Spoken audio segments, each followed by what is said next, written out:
Hello guys, welcome back to my channel. New year செலிப்ரேஷன்லாம் எப்படி போச்சு? நல்லா போச்சா? சரி வாங்க இந்த பார்ட் வீடியோவில் என்ன நடந்துச்சுங்கிறத பார்ப்போம். லாஸ்ட் பார்ட்டில் நம்ம ஹீரோயினிக்கு வயிற்று வலி வந்திருக்கோம். அந்த வயிற்று வலினால அவளுக்கு அபார்ஷன் ஆயிடுச்சு. டாக்டர் இந்த விஷயத்த சொன்னதுமே நம்ம ஹீரோயினால தாங்கிக்கவே முடியல. என்ன சொல்கிறேங்க, என்னோட குழந்தை என்னை விட்டு போயிடுச்சா? என்னோட குழந்தை என்னை விட்டு போயிருக்காது, ப்ளீஸ் என்னோட குழந்தையை காப்பாற்றுங்க அப்படின்னு சொல்லிட்டு டாக்டர்கிட்ட கெஞ்சி கேட்டுக்கிட்டு இருக்கா. ஆனால் நீங்கள் ஏற்றுக்கிட்டாலும் ஏற்றுக்கலனாலும் இதுதான் உண்மை. உங்களோட குழந்தை உங்களை விட்டு போயிடுச்சு. உங்களோட குழந்தை எங்களால் காப்பாற்ற முடியல. ப்ளீஸ் இந்த விஷயத்தை நீங்கள் ஏற்றுக்கிட்டு தான் ஆகணும். உங்களோட ஹஸ்பண்ட்க்கு கால் பண்ணி சொல்லுங்க அப்படின்னு சொல்லிட்டு போனை நீட்டுறாங்க. நம்ம ஹீரோயினுக்கு என்ன பண்றது எது பண்றதுன்னே தெரியல. தன்னோட குழந்தைக்காக தான் இவ்வளவு தூரம் நம்ம ஹீரோயினி போராடினா, ஆனா தன்னோட குழந்தையே இப்ப இல்லைங்கிறப்போ நம்ம ஹீரோயினால அதை தாங்கிக்கவே முடியல. போன் பண்றா, ஆனா வந்தது புருஷன்ல விராஜ் டோப்ரால் தான் வந்திருக்கான். அப்ப நான் என்ன அர்த்தம், நம்ம ஹீரோயினி முழுக்க முழுக்க இவனை மட்டும்தான் இப்ப நம்பி இருக்கா அப்படிங்கிறது தெரியுது. அவனும் சாரி சியா, உன்னோட அப்பா உன்னை விட்டு போயிட்டாங்க, உன்னோட குழந்தையும் உன்னை விட்டு போயிடுச்சு, உன்னோட நிலைமை என்னங்கிறது ஒரு அப்பனா என்னால புரிஞ்சுக்க முடியுது அப்படின்னு சொல்லிக்கிட்டு இருக்கான். ஆனா நம்ம ஹீரோயினி இப்ப இவனை கூப்பிட்டதுக்கான காரணம் என்னங்கிறத சொல்றா. நான் அந்த ராகவ் ஜிந்தால பழி வாங்கணும் அப்படின்னு சொல்லிக்கிட்டு இருக்கா. பழி வாங்கணும்னா அவனை நான் சாகடிக்க போறது கிடையாது. அவன் கொஞ்சம் கொஞ்சமா சித்திரவதையை அனுபவிச்சு சாகணும். அது என்னாலதான் அது அவனுக்கு நடக்க போகுது. ஏன்னா இன்னைக்கு நான் யாருக்காக இந்த உலகத்துல வாழணும்னு நினைச்சேனோ அந்த குழந்தையே என்னை விட்டு போயிடுச்சு. இதுக்கு காரணமும் அவன் தான். அவனை நான் சும்மா விட மாட்டேன் அப்படின்னு சொல்லிக்கிட்டு இருக்கா. அது மட்டும் இல்லாம இதெல்லாம் நான் பண்ணணும்னா, என்னோட புருஷனை நான் பழி வாங்கணும்னா அது என்னால தனியால பண்ண முடியாது. உன்னோட உதவி இருந்தாதான் என்னால அதை பண்ண முடியும். ப்ளீஸ் எனக்கு ஹெல்ப் பண்ணு அப்படின்னு சொல்லி கேட்டுக்கிட்டு இருக்கா. ஆனா நான் எதுக்காக உனக்கு ஹெல்ப் பண்ணணும் அப்படின்னு சொல்லிட்டு கேட்கறான். நீ எனக்கு இந்த உதவியை செஞ்சினா உன்னோட பொண்ணை நான் உனக்கே திருப்பி தந்துடுறேன்.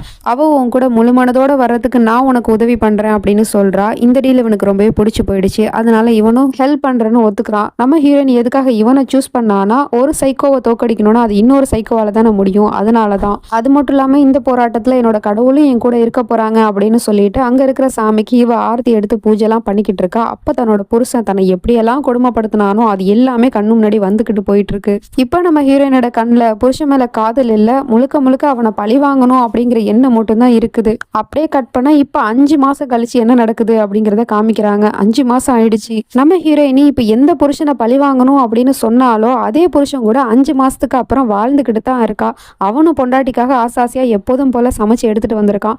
பொண்டாட்டிக்காக மட்டும் இல்ல, தன்னோட குழந்தைக்காகவும் தான். ஏன்னா இப்போ நம்ம ஹீரோயினி பிரெக்னெண்டா இருக்கா.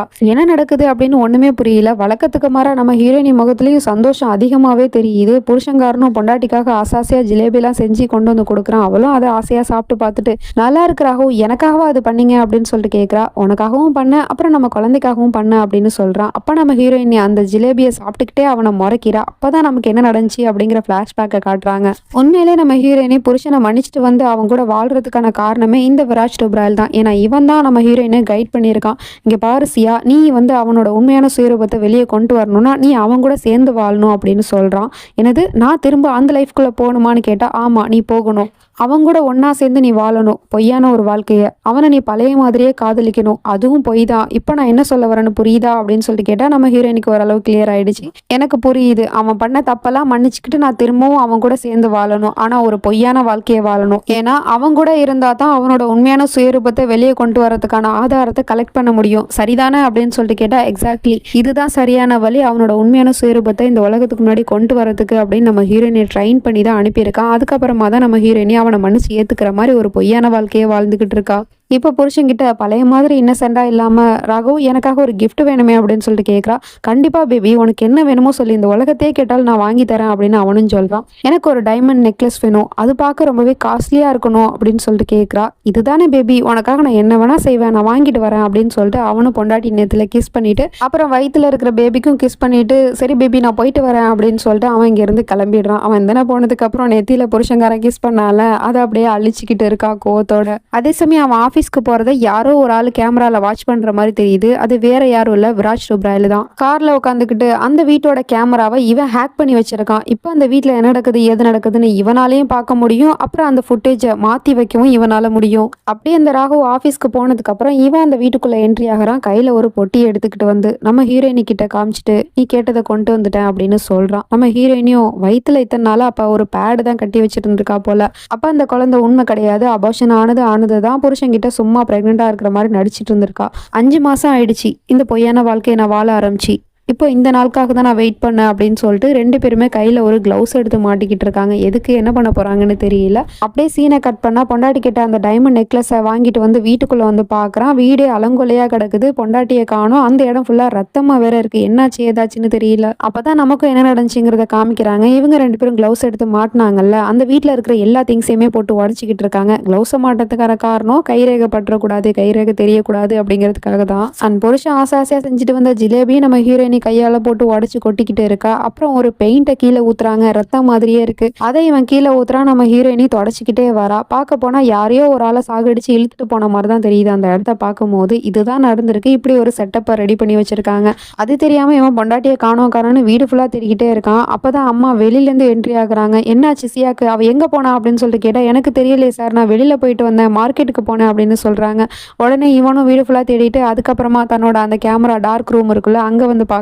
அங்க வந்து அந்த ஸ்க்ரீனை செக் பண்ணி பார்க்கும்போது ஃபுட்டேஜ் யாரோ டெலிட் பண்ணி எடுத்திருக்காங்க அப்படிங்கிறது தெரியுது. சம்பவம் நடந்தப்போ என்ன நடந்துச்சு எது நடந்துச்சுங்கிறது இவனுக்கு தெரியவே இல்லை. சியாக்கு என்ன ஆச்சு, அப்புறம் இந்த ஃபுட்டேஜ் யார் டெலிட் பண்ணா அப்படின்னு சொல்லிட்டு பார்த்துக்கிட்டு இருக்கான். அதெல்லாம் இவங்க 2 பேரும் இவங்களோட இடத்துல உட்காந்து கேமரால வாட்ச் பண்ணிக்கிட்டு இருக்காங்க. அவன் என்ன பண்றான்னு இப்போ இவங்க உட்காந்து வாட்ச் பண்ணிக்கிட்டு இருக்காங்க. இப்படி உன்னை பார்க்கறதுக்கு எனக்கு ரொம்பவே சந்தோஷமா இருக்கு ராகவ் ஜிந்தல். முதல்ல நான் உன்னோட சொத்தை அழிப்பேன், அப்புறம் உன்னோட செல்வாக்கு அழிப்பேன், அப்புறமா தான் நான் ஒன்னு அழிப்பேன் அப்படின்னு நம்ம ஹீரோயினி டயலாக்லாம் விட்டுக்கிட்டு இருக்கா. இங்க இந்த பையன் பொண்டாட்டியை காணோம் அப்படிங்கவுமே போலீஸ் கம்ப்ளைண்ட் கொடுத்துட்டான் போல. வீடு ஃபுல்லா உட்காந்து போலீஸ் சர்ச் பண்ணிக்கிட்டு இருக்காங்க. அதுல ஏசிபி கிட்ட சொல்றான், என்னோட பொண்டாட்டியை கண்டுபிடிச்சு கொடுங்க, சீக்கிரமா கண்டுபிடிங்க, அவளுக்கு என்னாச்சு ஏதாச்சுன்னு தெரியல அப்படின்னு சொல்லிட்டு ரொம்ப பதட்டமா பேசிக்கிட்டு இருக்கான். இதெல்லாம் இப்ப ரொம்ப சர்வசாதாரணமா போயிடுச்சு சார். புருஷன்காரனே பொண்டாட்டியை கொண்டுட்டு ஒன்னும் தெரியாத மாதிரி கம்ப்ளைண்ட் கொடுக்கறதும், அப்புறம் பொண்டாட்டி புருஷனை கொண்டுட்டு ஒன்னும் தெரியாத மாதிரி வந்து கம்ப்ளைண்ட் கொடுக்கறதும் இப்ப ரொம்ப சகஜமா போயிடுச்சு. உண்மை என்னங்கிறது விசாரிச்சு பார்த்தா தான் தெரியும் அப்படின்னு சொல்லிக்கிட்டு இருக்காங்க. இங்க பாருங்க, நீங்க யாருக்கிட்ட பேசுறீங்கன்னு நல்லா யோசிச்சு பேசுங்க. நான் ராகவ் ஜிந்தல் அப்படின்னு சொல்றான். எவனா இருந்தா என்ன, நீ ஒரு ஏசிபி கிட்ட பேசுறேங்கிறத மறந்துட்டு பேசாத. உன்னோட பொண்டாட்டிக்கு என்னாச்சு ஏதாச்சுன்னு கண்டுபிடிக்கிறது எங்களோட டியூட்டி. எங்களோட டியூட்டி எங்களுக்கு எப்படி பார்க்கணும்னு தெரியும். நீ உன்னோட லிமிட்லேயே இரு அப்படின்னு சொல்லிட்டு இவங்க அதட்டி விட்டுறாங்க. அவன் அப்படியே அமைதியாயிடுறான். அப்போ ஒரு ஃபோன் கால் வருது.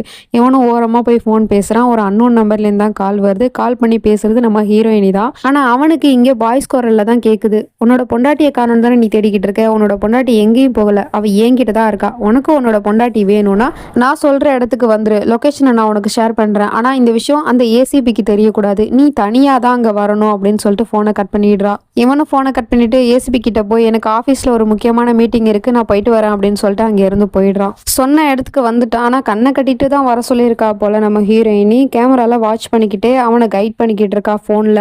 நேரா வா, லெஃப்ட்ல வா, ரைட்ல வா அப்படின்னு. அதே மாதிரி அவனும் கண்ணை கட்டிட்டே நடந்து வந்துகிட்டு இருக்கான். அப்போ ஒரு இடத்துல அப்படியே அவன் நிற்கும் போது அங்க ஒரு விலங்கு தொங்குது. அதை எடுத்து நீ கையில மாட்டிக்கோ அப்படின்னு சொல்றா. என்ன நீ பேசுற, இந்த விலங்கு நான் மாட்டிக்கணுமா, நீ யார்கிட்ட பேசுறேன்னு தெரிஞ்சுதான் பேசுறியா அப்படின்னு சொல்லிட்டு கேட்கறான். கேம் என்னோடது, ரூல்ஸ் என்னோடது, பிளான் என்னோடது, அப்ப நான் சொல்றது தானே நீ கேட்கணும். ஸோ அந்த விலங்கு எடுத்து மாட்டிக்கோ அப்படின்னு சொல்றா. இவனும் உடனே ஓகே ஓகே நான் பண்றேன், என்னோட பொண்டாட்டிக்காக நான் இந்த விலங்கை என் கையில மாட்டிக்கிறேன் அப்படின்னு சொல்லிட்டு மாட்டிக்கிறான். அது மட்டும் இல்லாம நீ ரொம்ப தான் ஓவரா பண்ற, நான் மட்டும் உன்னை கண்டுபிடிச்சேன், அப்புறம் நான் உன்னை சும்மா விட மாட்டேன். நானே ஒரு கேமிங் உலகத்தோட கடவுள், நீ என்கிட்டே கேம் ஆடுறியா, விளையாடுடா, என்னோட பொண்டாட்டி மட்டும் எனக்கு கிடைக்கட்டும், அதுக்கப்புறம் இருக்கு உனக்கு அப்படிங்கிற மாதிரி மிரட்டிக்கிட்டு இருக்கான். முதல்ல நான் சொல்றதை செய்டா, அப்படியே அந்த விலங்க மாட்டிட்டு அங்கேயே நில்லு அப்படின்னு சொல்றா. இவனும் அதை மாட்டிக்கிட்டு நிக்கிறான். இங்கே இந்த விராஜ் ஒரு ரிமோட் எடுத்து நெக்ஸ்ட் லெவர் அதை செயல்படுத்து அப்படின்னு சொல்லிட்டு ஒரு ரிமோட்டை கையில கொடுக்குறான். அவளும் அதை வாங்கிக்கிட்டு அதை அமுக்கிறதுக்கு முன்னாடி புருஷனை பத்தி யோசிக்கிறா. என்னதான் இருந்தாலும் ஒரு காலத்துல புருஷனை லவ் பண்ணிட்டால, அதனால புருஷனுக்கு தண்டனை கொடுக்கறதுக்கு அவளுக்கு மனசு வரல. இருந்தாலும் அப்ப அவன் பண்ண கொடுமையெல்லாம் நினைச்சு பாக்குறா. பழசெல்லாம் நினைச்சு பார்க்கும் போது அப்ப அவளுக்கு தப்பா தெரியல. உடனே அந்த ரிமோட்டை அமுக்குறா. அப்படி என்ன தண்டனை நம்ம ஹீரோயினி கொடுக்க போறா என்னங்கிறதுலாம் நம்ம வெயிட் பண்ணி தான் பார்க்கணும். நெக்ஸ்ட் பார்ட்ல சந்திக்கிறேன். அப்புறம் மறக்காம இந்த வீடியோக்கு ஒரு லைக்கை போட்டுருங்க. தேங்க்ஸ் ஃபார் வாட்சிங். Bye friends.